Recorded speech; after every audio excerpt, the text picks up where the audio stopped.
മോഹൻലാലുമായിട്ടുള്ള താങ്കളുടെ സൗഹൃദം ബന്ധം എങ്ങനെയാണ്? വളരെ നല്ല ഒരു സഹോദരനോടുള്ള ബന്ധമാണ്. പലപ്പോഴും ചില സമയത്ത് ഞങ്ങൾ നല്ല സുഹൃത്തുക്കളാണ്.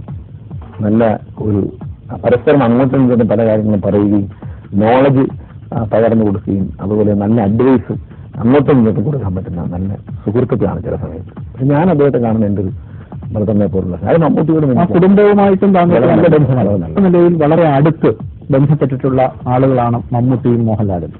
ഈ നടന്മാരെന്ന നിലയിൽ താങ്കൾ ഇവരെ രണ്ടുപേരെയും കൂടെ തുലനം ചെയ്താൽ ആർക്കായിരിക്കും അഭിനയത്തിന്റെ കാര്യത്തിൽ തികവ്? ഒരു ആക്ടർ എന്നുള്ള നിലയിൽ നമുക്ക് പല ലിമിറ്റേഷൻസും ഉണ്ട്. ഇല്ലെന്ന് കാര്യം മോഹൻലാലാണ് എനിക്ക് കണ്ട അത് അദ്ദേഹത്തിന് എന്റെ വ്യക്തിപരമായ ബന്ധങ്ങൾ വരുന്നില്ല.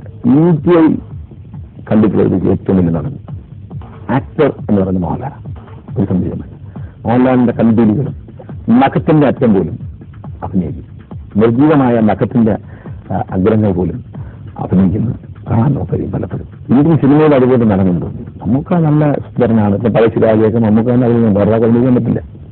നമുക്കൊക്കെ മാത്രം ചെയ്യാൻ പറ്റുന്ന ഒരുപാട് കഥാപാത്രങ്ങളുണ്ട്. പഴശ്ശിരാജ, വടക്കൻ വീരഗാഥ, ഇങ്ങനെ ന്യൂഡൽഹി, ഇതൊക്കെ നമുക്കൊക്കെ മാത്രം ചെയ്യാൻ പറ്റില്ല. അത് മലയാളത്തിന്റെ അഭിമാനമാണ് മമ്മൂട്ടി. പക്ഷേ ഒരു ഏത് ലെവലിലേക്കും ഉയരുകയും ചെയ്യുന്ന ഉയരുകയും താഴുകയും ചെയ്യുന്ന അഭിനയത്തിന്റെ ഒരു റേഞ്ചാണ് മോഹൻലാലിന്റെ. ബിസിനസ്സിലൊന്നും അദ്ദേഹം സക്സസ് ആണെന്ന് വിശ്വസിക്കുന്നില്ല. അതിനൊന്നും പുള്ളി ഉള്ളതില്ല. യഥാർത്ഥ കലാകാരൻ ഓരോ സെൽഫിലും അഭിനയം നിറഞ്ഞു കൊടുക്കുന്ന ഒരു കഥാപാത്രം. ഈ മോഹൻലാലിനെ പോലെ താങ്കളുടെ മനസ്സിനെ അഭിനയം കൊണ്ട് ആകർഷിച്ചിട്ടുള്ള നടിമാർ ആരാണ്? വളരെ കുറച്ച് സമയം സിനിമയിൽ നിന്നെങ്കിലും ഒരു മഞ്ജു വാര്യർ അഭിനയത്തിൽ ഒരു പ്രത്യേക സിദ്ധിയുള്ള കുട്ടിയാണ് മഞ്ജു വാര്യർ. ആ മഞ്ജു വാര്യർ അഭിനയത്തിന്റെ കാര്യം